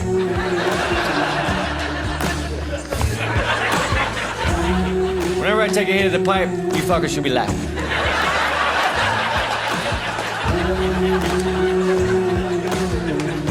Not yet, though. I haven't said shit. I think what I'm remembering now about 2005, because I was at Alabama, was the big things where everybody was still obsessed with Dave Chappelle to the point of nauseum. And I was too. Like, I was the biggest fan ever. But like, that's what I remember was being really big about Dave Chappelle and Wedding Crashers, and those are the two things. Because I remember Facebook was first access to colleges that weren't Ivy Leagues in like 2004, 2005. And then I had an English professor who was like, if you're going to be in Facebook in my class, like, I'm giving homework out on it. So we had to do all our classwork on Facebook group chats. Can you still go back and look this up? Maybe. It's got to be archived, right? Maybe. But like, we'd have to hand in papers and stuff on Facebook. That's why I had to get to Facebook, because like you, I was against it at first. But then I had it, and it was like the best thing ever. So, but then I remember everybody's quote page, like your info page, that's how you told the world how you were. It was quotes from Wedding Crashers. Oh, yeah. It was like, favorite TV show, Chappelle's Show. Favorite movie, 10 quotes from like Wedding Crashers. You don't bring sand to the beach. Yeah, or like, what was the laws or whatever. It's wedding season, kid. You sandbagging son of a bitch. Rule number 1, never leave a fellow crasher behind. Rule number 5, you're an idiot. Rule number 6. Do not sit in the corner and sulk. It draws attention to you in a negative way. Draw attention to yourself, but on your own terms. Rule number 32, you don't commit to a relative unless you're absolutely positive they have a pulse. Rule 16, give me an up-to-date family tree. That was your mistake. You made me look like an idiot. Rule number 76, no excuses. Play like a champion. Never walk away on a crasher in a funny jacket. Rule number 115. Those rules were like on everybody's thing. It was like intense how much people love that We've movie. never gotten laid, but love Wedding Crashers. April 2nd, Pope John Paul dies, and April 19th, Joseph Ratzinger becomes Pope Benedict XVI. Right? Yeah, he's the one who looked like Darth Vader's boss Emperor from Emperor he looked like Palpatine. Emperor Palpatine. I remember when he first got like whatever you call it, not inducted, but whenever you become Pope, I was just like, holy shit, that's the guy from Star Wars. Yeah, like, he 100%. for sure is murdered. Oh, we'll get to Emperor Palpatine. Oh, fuck, that's in 2005. April 18th, George W. Bush refers to himself as the decider. I have strong confidence in Don Rumsfeld. I hear the voices, and I read the front page, and I know the speculation, but I'm the decider, and I decide what is best, and what's best is for Don Rumsfeld to remain as the Secretary of Defense. Hell yeah. Which is... Man, he had so many, like, this current president sucks. And part of it's because, like, he's shitty, but he's not even funny about it. Bush was a nightmare war criminal, but also hilarious. He was folksy. He was like, I'm a moron, and isn't it fun? It wasn't like we're in danger, stupid. Like with Trump, he's like so stupid. It's like, oh, we're in like real danger. Yeah, the White House turned into hee-haw for a while. Yeah, but it wasn't good, but it was fun. With Bush, it was just like, we're probably torturing people, but also ain't tobacco fun. Well, like, with Bush, it's like everyone else is in danger. Yeah. You know, now we've just turned that inward. It was more like if Randy Quaid from the Vacation movies became president. Yeah. Whereas now it's like if real Randy Quaid became president. It was like America switched to Bud Heavy for like 8 years. That's just all I've it was. never heard it expressed as Bud Heavy. I Yeah. love that. Oh, yeah. I'm that guy who just heard a joke everyone knows. Yeah, you didn't grow up in the South. I did not, unfortunately. But heavy. Yeah, there's. I'll have to put this up. One of my very few vines was comedian Jordan Turler, friend of the show, just standing there with the Bud Heavy, just going, Hey, you're not gonna get fat tonight, Bud Heavy. So, April 24th, 8:27 p.m. An 18-second clip called "Me at the Zoo" becomes the very first video posted to YouTube.com by the site's co-founder Jawed Karim. Whoa. This is a transcript of the video. All right, so we're here in front of elephants, and the cool thing about these guys is that they have really, really, really long trunks, and that's cool. That's cool, and pretty much that's all there is to say. With that, a revolution sparked. As of today, this video is still active on YouTube and has received 69 million views, 2 million likes, 73,000 dislikes, and over 2.3 million comments. The top comment with 11,000 likes is from Cute Princess QA, and it just says, "Wow, people are watching this every day." God damn, what a time it was. Yeah, back when YouTube wasn't an evil company. I gotta just say, an aspiring evil company. Yeah. I can tell you the exact day I found out about YouTube, and it's the day after Stephen Colbert's White House Correspondents' Dinner, because that's where I watched it. Because a friend of mine was like, "Dude, did you see Colbert at the White House Correspondents' Dinner?" And I was like, "No, I didn't watch it." And then they sent me a link, and I was like, "What is this website?" What was that? What year? That was 2006. So I was behind on the curve on that one for sure. But everybody was like, nobody knew YouTube in 2005. Nobody was looking at that. That's some weird shit. You found at your friend's house when you were high, and they said, "Watch this," and you were like, "What is that?" Yeah. By the time I got on there were full episodes of like Rocco's Modern I was about Life. to say, that was I found it my freshman year, like fall of 2005, and exclusively used to watch vintage Nickelodeon stuff. Yeah, it was great. I think it was good. It was good for that, and like bands where people were dead, and you were just wanting to watch a band that you had, you'd only ever heard. It's funny now to look back. Like there was a time where you couldn't search fill in the blank band, Woodstock 94. Yeah. And just like watch it at work. Yeah. By the way, Primus at 94 was dope. Mine's that 9 Inch Nails set is one of the most insane sets I've ever seen. I've watched Blind Melon's 94 That's Woodstock a good one too. probably That's in like my 8 top million 5. times. Yeah. We'll have to come back and do Woodstock 94 next time. It's dope. It's the in-between one. Yeah. No one died. Bands were pretty good, but like only Creedence was there from the old guys. Also, before this, Flash was just used for really crude animations. Newgrounds. Yeah. Oh, I miss that shit so much. Oh yeah, I was a big not even a Newgrounds, but just one of the sub sites of Newgrounds. Just loved it. Posted on the site all the time. Man, how great were message boards? Yeah, Homestar Runner. That was the other big Flash too. Yeah. Also, AOL Instant Messenger. That's probably what the fuck I was doing all the time. Yeah.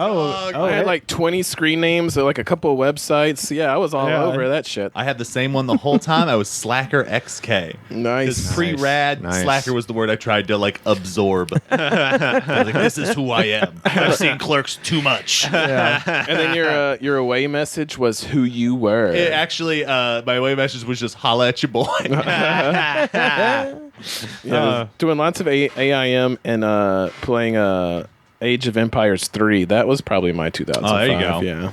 Yeah, I just remember one of my friends' away message before I knew what Wilco was like, the ashtray said, "You've been up all night. Ooh. Baby, all I need is a shot in the arm." And I had like messaged him like, "Are you doing heroin? Are you okay?" Like I did a wellness check over a Wilco summer lyric. teeth, baby girl. Yeah, is that a kind of heroin?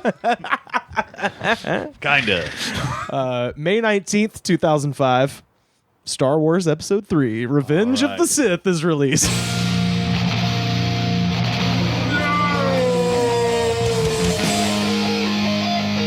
I have failed you, Anakin. I have failed you. I should have known the Jedi were plotting to take over. Anakin, Chancellor Palpatine is evil. From my point of view, the Jedi are evil. Well, then you are lost.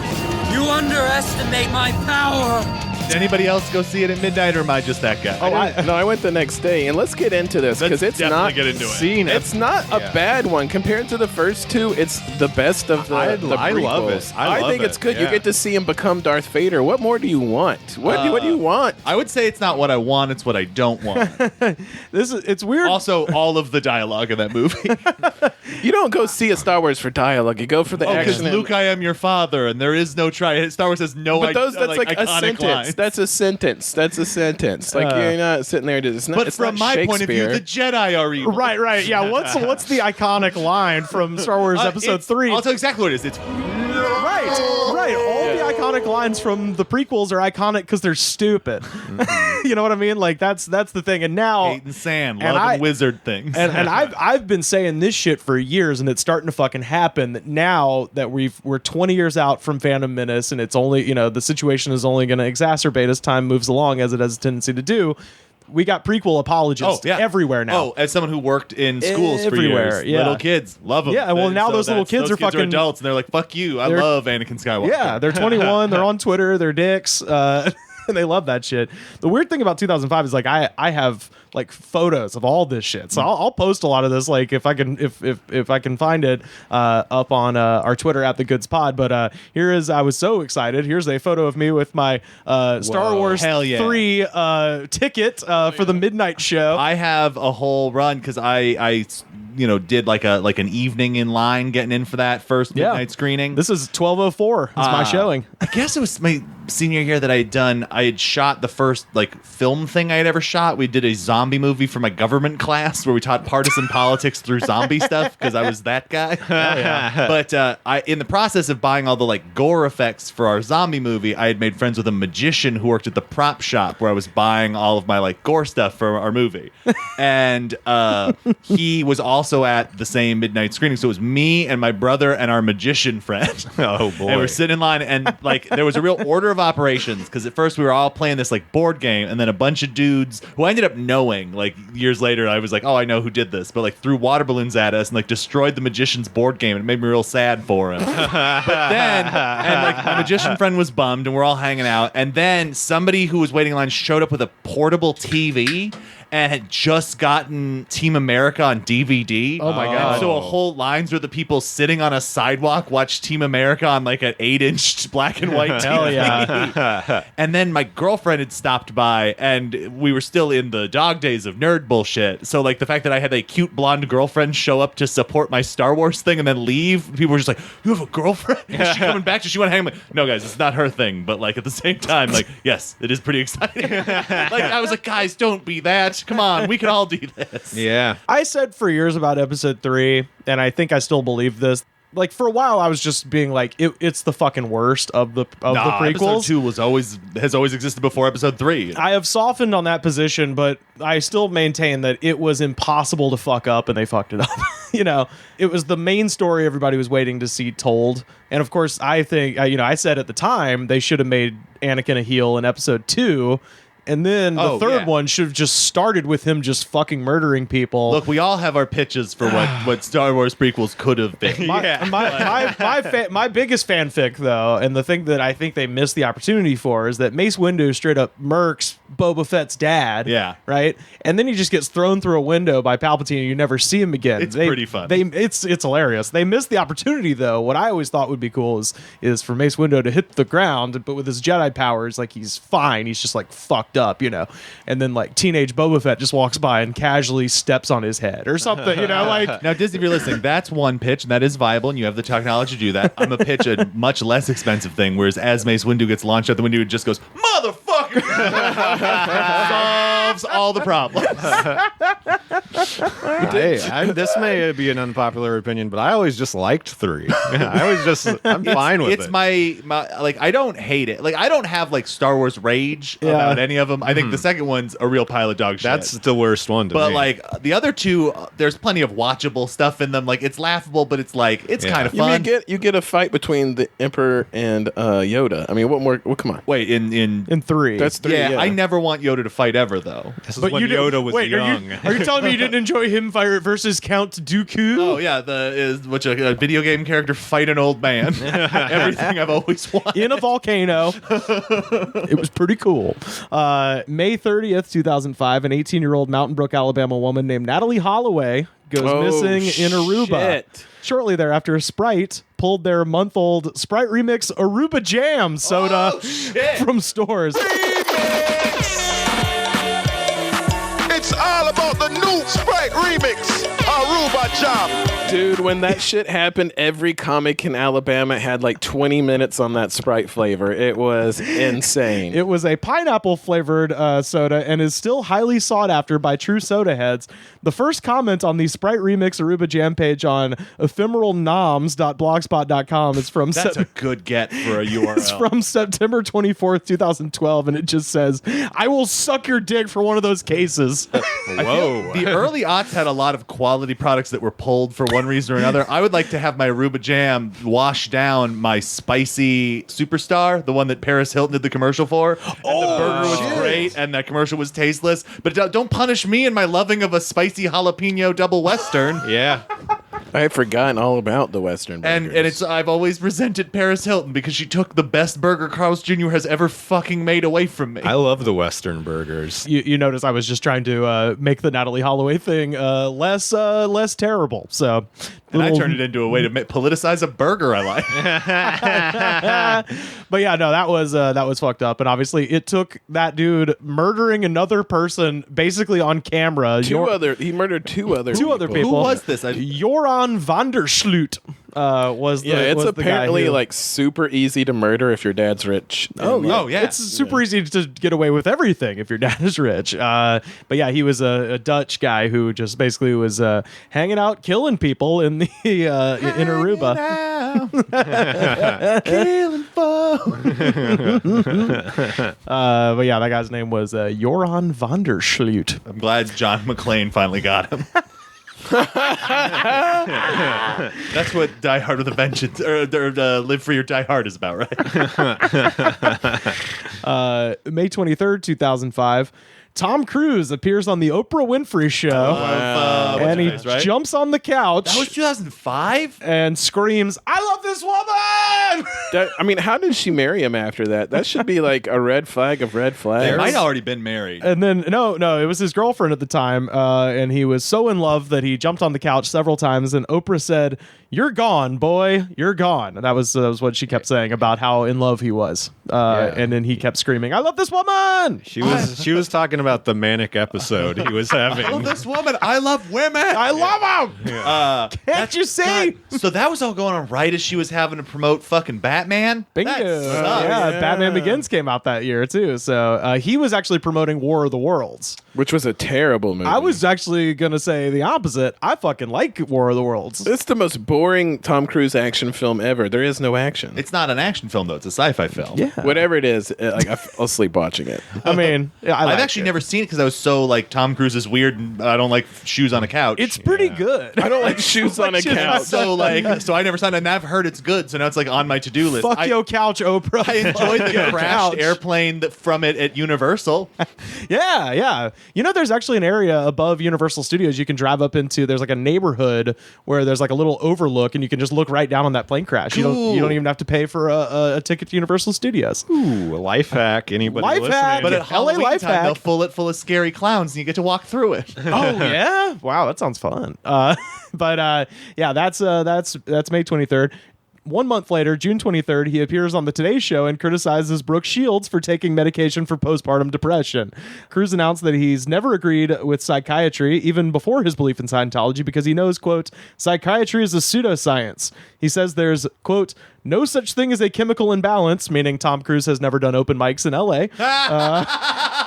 And he called a lot of people. and he called Matt Lauer glib, proving that I remember the glib part. he doesn't know what glib means. That's in the Scientology doc. Is that clip? Yeah, where he calls him glib and he doesn't know what that means. It feels like a British sketch show sketch. It's crazy. It's crazy to watch now, even like when he's just because the interview is long as fuck, and so is the Oprah one. Like most people just know the little clip of him jumping on the couch. He's talking to Oprah and acting insane for like half an hour. This is a pre-Twitter world. We had to sit through long chunks of things to like see the dumb part. Yeah, that's the Tom Cruise. Scientologists hate psychology just in general. Yeah. There's that museum. Yeah. The Have museum. you guys gone? No. I want to, but I'm afraid to. They scare me so much. I've gone in, not that one. We should all do that one day. But I've gone in the Pacific base and taken the personality test. Oh, man, that's a step for just for funsies. But you've also gone to the compound, and no, you have. Well, no, I was with went Joe. You guys together went to for the compound. chicken. Yeah. Oh yeah. We I'm trying to remember what episode There that is. was That's no a real chicken. early app. Yeah, that was There was early you guys on. and Nick, right? Yeah, we went with Nick Thomas as well. There's a video on YouTube of me talking about it. Yeah, we'll link that. It's at the Goods Pod. We'll put up the video of Joe doing the story. 1000% true, and there was no chicken, which I'm still angry about. That was a real golden Joe Raines bit for a while. I rode that one a long time. The exact same day, June 29th, Demon Days by Gorillaz is released. Ooh. So that is... that one was everywhere. That's one of my top records of the year. Feel Good Inc., man. Yeah. I mean... The people listening have heard some of the samples of songs that were popular at the time, and like Gwen Stefani's doing her best to keep the world going, but like, fuck me. And it was right before summer went, so you could just listen to Feel Good Inc. that whole summer. Oh, yeah. Feel Good Inc. And then the other one I thought of was Guero by Beck. Those were my two big summer records that year. Speaking of Scientology. My other big ones in the fall. Oh, yeah. But yeah, this is Feel Good Inc. In case you don't know. This was goddamn everywhere. I still love this song. Oh, when this yeah. comes on, I'm still stoked. This was like the last summer I was a church camp counselor. We played this at church camp. Oh, yeah? Yeah. Wow. Because there's nothing really in it an adult could get mad about unless they're just against like rhythmic talking. Right. Like, because the lyrics are kind of meaningless. Yeah. Oh, yeah. No, that's my favorite thing about Gorillaz, actually, is most of their songs don't mean anything. Yeah. They're just fun. What's the guys from Blur? It's the guy from Blur. Damon Albarn from and then Blur. Jamie Howlett, the cartoonist, are like the two guys really behind it. Yeah, and then and I was saying to Sam before you guys got here, this album was also it was my introduction to MF Doom. Who's on the track November Has Come, which is such a good song. It also brought Sean Ryder to my attention and got me into Happy Monday. Yeah. And with this song, I knew Me, Myself, and I, but this was really when I got into De La Soul as well, because they're on this this track as well. This was such a banger. This is like one of my favorite like fancy indie hip hop rhyme schemes of Laughing Gas and Hazmats. It's like such a I'm just like, God damn it, fuck you, Robert Frost. That's poetry. Yeah. Hazmats, these ass cracks. It's just such a perfect run of. Let's see. Take it away. There it is. Oh, beautiful. So good. Yeah. And MF Doom, I believe in November Has Come. If I'm not mistaken, that's where he has the line, it smells like old ass and skunk meat. Yes.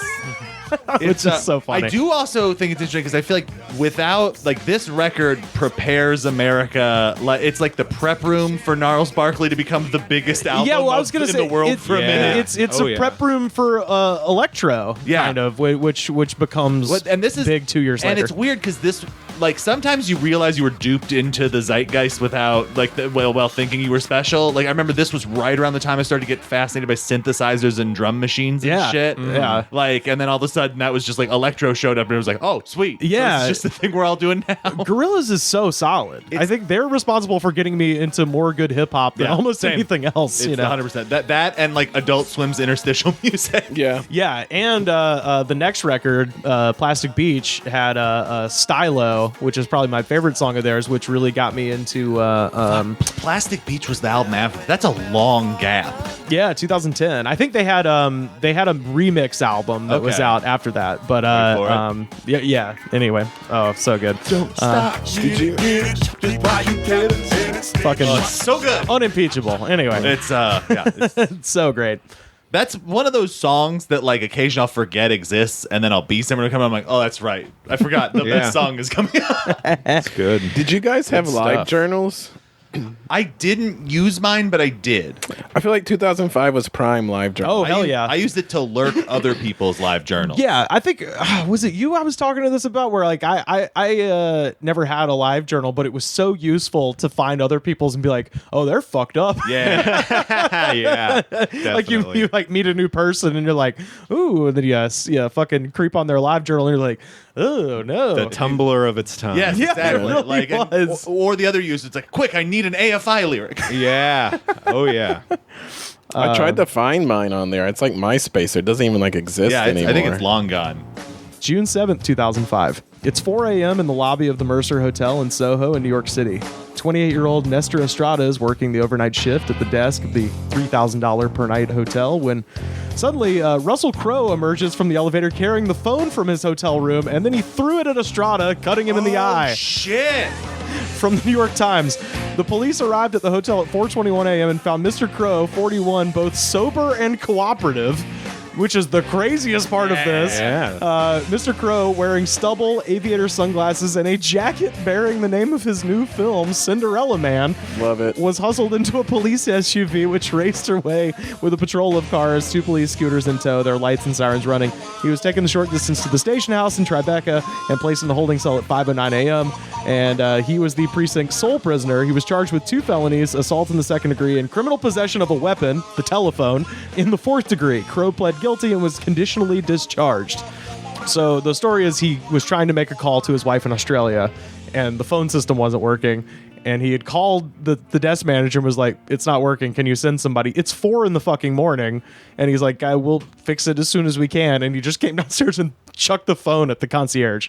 Cinderella Man. Wasn't that a boxing movie? was. Maybe he had CTE. Well, I just love the weird detail that they include in the Times about he's wearing a promotional jacket for the movie. It's perfect. Yeah, and aviator sunglasses inside. Anytime you see somebody wearing sunglasses inside, At 4 in the morning. At 4 in the morning, they're trouble. Yeah. They are trouble. But it's just weird that he's like such a glassy-eyed psychopath. It's like, oh, he was sober. There's no excuse for this. That's the craziest part of it, especially the sunglasses. Now- usually that just means cocaine. We don't know if the police used air quotes and the New York Times forgot to write the quote part down. He was sober and cooperative. Yeah. They sent the journalist who doesn't understand sarcasm. I forgot about that story even happening. God, summer of 05. So this is like graduation, run around, partying down. That was a decent summer. Oh, yeah. Led into a real shitty fall, but decent summer. Oh, hell. Is somebody there? Hey, come in. Oh, hello. It's comedian Carter Glascock. Oh, hi. I was stopping by. I was seeing if you guys need anything. I was just walking. I was in the neighborhood. Yeah, well, welcome. We're talking about the year 2005, Carter. What Oh, that was a great year. were you doing in 2005? Fucking. I believe No, Hell that's yeah. That's not true. That's really not true.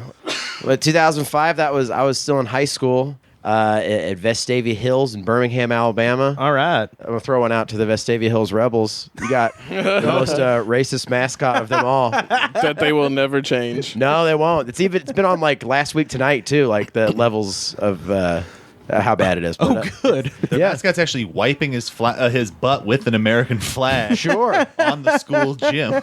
Yeah. It's so I was giving a thumbs up to the Confederate flag.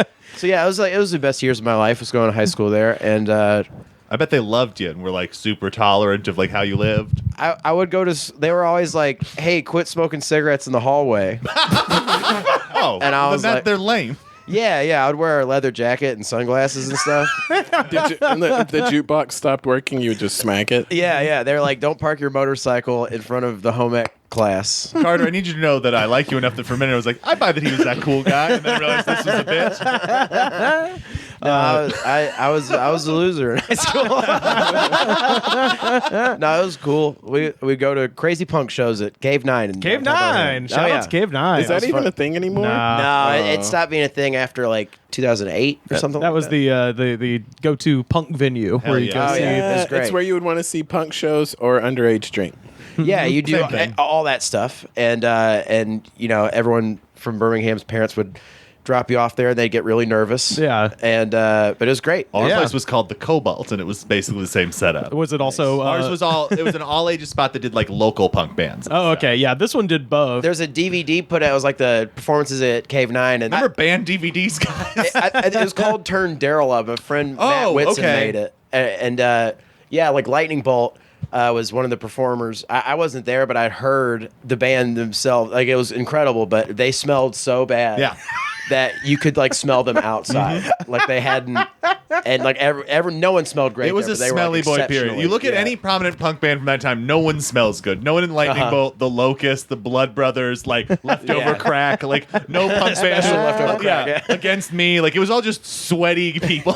Oh man, I saw Against Me. That was a great show. We're Oh, my coming up God. on 2005 on one of my all-time favorite records. Yeah, that came so out in 05. I can Searching for a motherfucking former clarity comes out in the fall. I actually threw out like to the Goods from the Woods Studiverse. I was like, hey, what do you guys want to talk about from 2005? And we had a casual listener, Casey Clark.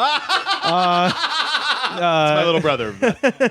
Says I forget he listens to all the podcasts around, so he knows what my friends are up to when I don't. I said, let's say we were going to record an episode with Kyle Clark is Rad in about 30 minutes, and the subject was the entire year 2005. What do y'all think absolutely must be covered from that year? And at PTRKC, Kasey, says the record Searching for a Former Clarity by Against Me. That was a big deal. That was right as I was truly starting to stock Against Me. I think I've seen them 26 times. Oh shit! So they're your drive-by truckers for me. 100%. Yeah. And so that was really because by that point I had my own car and I had like money that I could then throw at going to Against Me things exclusively. Yeah. And so it was like those days where they do like the in-store and Amoeba, and then you just go over to the El Rey and see the show too and shit like that. And that was Clarity was big because also every album they released when it came out, all of the fans of Against Me were like, "This is the worst album ever made." They've never put out an album where people were like, "This is great." Every album they put out was a betrayal of the last record. They were like they were that way towards that record. I mean, that's the one with my What a great fan base! Yeah. What a great fan base. Nightmare People. It's but it was fun, and it also because it's the kind of band where their lyrics are just blocks of text, and it shows that you were a real big fan if you had just memorized blocks of text rhythmically to sing along. Wow, that's sort of Drive-By Truckers-esque, actually. It's a regional thing, I imagine. Gotcha. That one, it's got Miami. It's got Joy. That's a Joy. great song. It's like such a short one, but a good one. It's got the song Searching for a Former Clarity where like she talks about. Like it's the first or second. No, I think it's after Disc for the Breakdown and a couple of other ones. But it starts hinting at the like trans stuff that would come out years and years later. Sure. You also get motherfucking Unprotected Sex with Multiple Partners. Their song about the record industry, the funkiest song they ever wrote. There's another single off of it. Don't Lose Touch. Don't Lose Touch. Yeah, that was an a great song. MTV2 staple. Yeah. Oh, right before Wonder shows. Yeah. Might have been why I saw Wonder shows the first time. Oh, was because I'd stopped to watch the Don't Lose Touch video. Oh my god. Seeing them in Birmingham, man, people went ape. Who opened for them? I'm always curious about that. It was like another really good. It was the Lawrence Arms. Oh, there you go. Yeah. They were really good too. And I think I saw them twice in Birmingham. Once the Lawrence Arms opened, and then the other one, Smoke or Fire. Fuck yeah. Okay. Yeah, you remember that? I saw band? this. I was yeah. They always had good openers, and like they were a really good band about like getting you into a bunch of other bands. Like because of Against Me. And Hot Water Music, I like Smoke or Fire and Planes Mistaken for Stars and the Lawrence Arms and This Bike is a Pipe Bomb and like oh dude yeah throwback. Defiance, Ohio. There used to be a message board called I Hate Music that was all folk punk and post punk bands. It was the band the website that made me have to reconsider I actually don't hate Thursday because for a while I just like lumped them in as like a white belt band. And it was like, oh no, you guys are fun. Yeah, they're like the U2 of screamo. There's no timeline where we don't become friends, sir. I was gonna say. You guys are just at some point or another we'd have met anyway. Yeah. You feel this? You feel this right now? It's electric. Yeah. Oh my god. Well, it's love at first sight right now. I'm losing myself in your eyes. I'm gonna tell you right now. We could all leave the room if you no, just for a few. I'm gonna stay. Joe, you go to the bathroom now. I have a bit of an erection.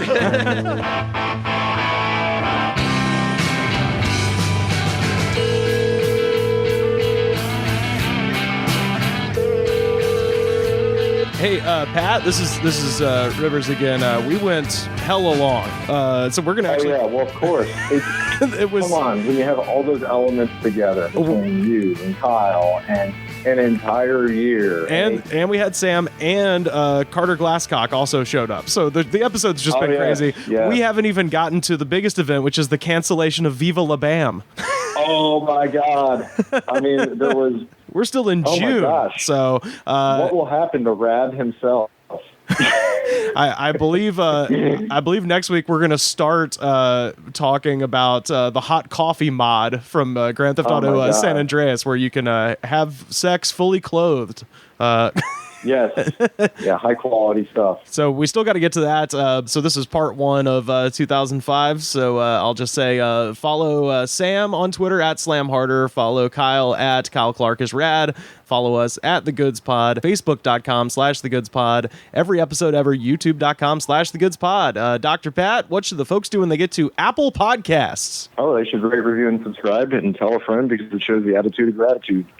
And if you don't have the attitude of gratitude, fuck you. And we'll see you next week for part 2. Go, go, go, go, go.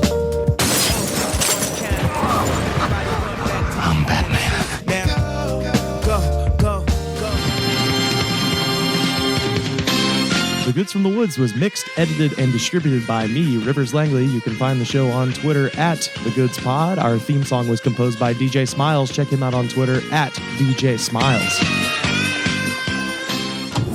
This was a Brain Freeze podcast.